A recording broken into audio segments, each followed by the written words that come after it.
Last day of the Consumer Electronics Show here in 2015. And guys, I just want to point out, I fixed the audio, yay, so how about we get a thumbs up for that? We're over here at the LG booth, and they are showing off some of their 21:9 full HD ultra-wide FreeSync panels. Now, FreeSync's kind of been something we've been looking forward to for quite a while. And they've actually got their 34UM67 panels on display here. Now, these are not released yet. We don't actually have an ETA on release on this. Trust me, guys, I tried to get that info. They weren't giving it up. But you can see here they got the demo going on where we're showing FreeSync on and off and the difference of tearing and real precise frame times. And you guys know I have 144 hertz panels, and you can't go back to 60 hertz once you go with that high refresh rate. But I can tell you right now, while actually looking at FreeSync in person, it's definitely something to look at because the frame timings are so precise in terms of latency between each frame being drawn that it really does feel like a high refresh rate monitor even though it's still locked at 60 FPS. So FreeSync is something we've been looking forward to here in 2015. You can start to expect a lot more FreeSync panels this year from LG, and that's of course a good thing. We need competition in the market. Can't let G-Sync have all the fun. So there you go, guys. LG 34UM67, look for it later this year.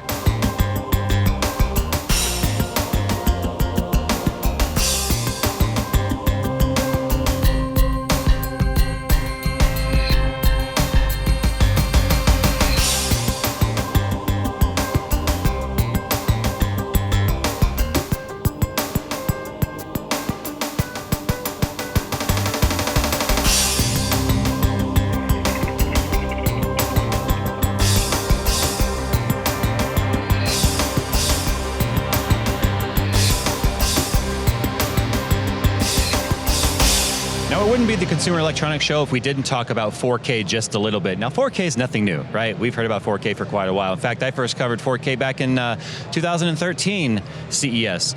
Now, I kind of want to mention this because there's this huge kick of 4K when it comes to computer gaming and console gaming and all that discussion about whether or not it's good for gaming and yada, yada, yada, and ultra small screens like the 28-inch monoprice I took a look at. I call that ultra small because, guys, here's the skinny.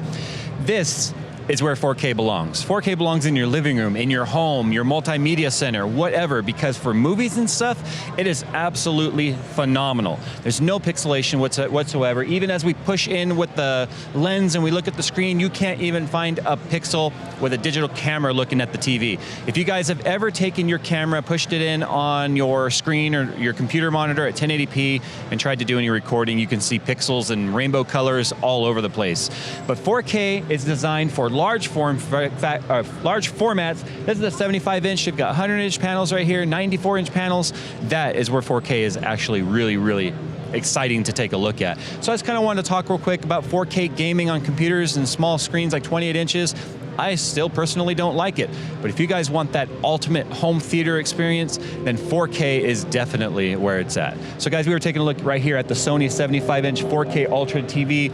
I got to look at the nameplate. It's the XBR75X940C.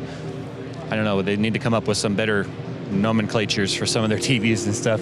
But I just wanted to talk about that for a moment. 4K TVs for movies and multimedia, that's where it's at.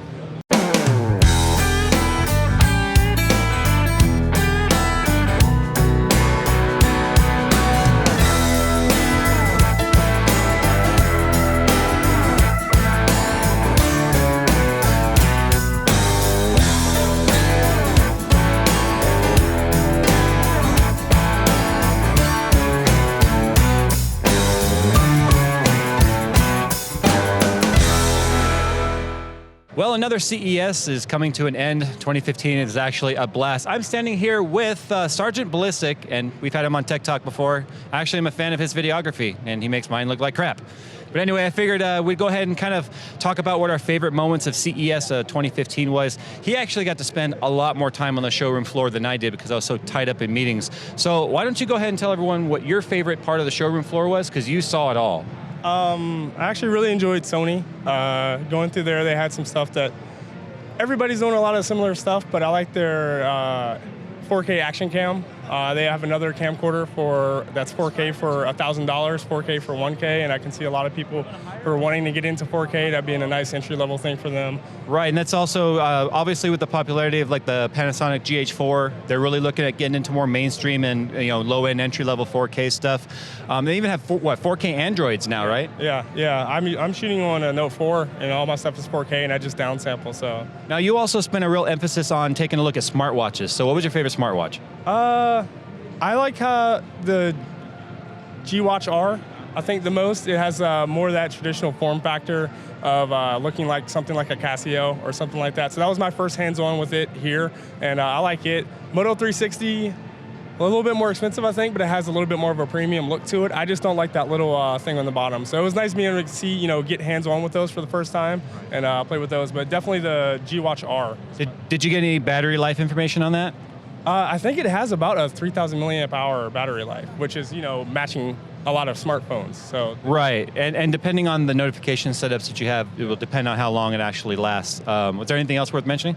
There's a Tesla down there, a new Tesla. It has a Panasonic screen in there, 17-inch, and it's running on Linux, apparently. I thought it was running on. That'll make some people happy. Yeah, Ubuntu. Ubu, like I get Linux without mentioning Ubu. Well, I mean, I got to take a look at a lot of the PC stuff, obviously.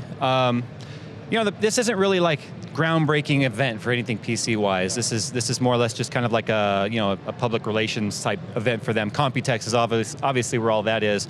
Honestly, the highlight for me, and I mentioned it on the tech. We did the tech with Logan last night. The concept of that kinetic cooler. Now I know it's not new. I know there's been other companies that have tried this before, and many have failed. But this is the first time that a supergiant like Cooler Master has actually gotten involved in the project, and they've done lots and lots of testing on that. And the idea of the kinetic cooling is actually very, very cool. No pun intended, in the fact that it's very low energy, very, very low noise. In fact, it was practically silent compared to a standard bladed fan.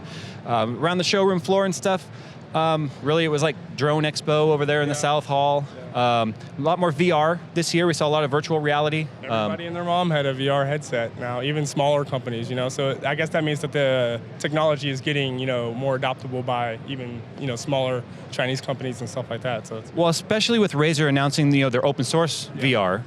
The idea behind the open source is being able to, many people can take their headset of choice. Maybe they have Chinese versions that are cheaper, and they could actually have a firmware for it and hack it. And one of the things I like that Razer said was they really, really wanted the community to hack it.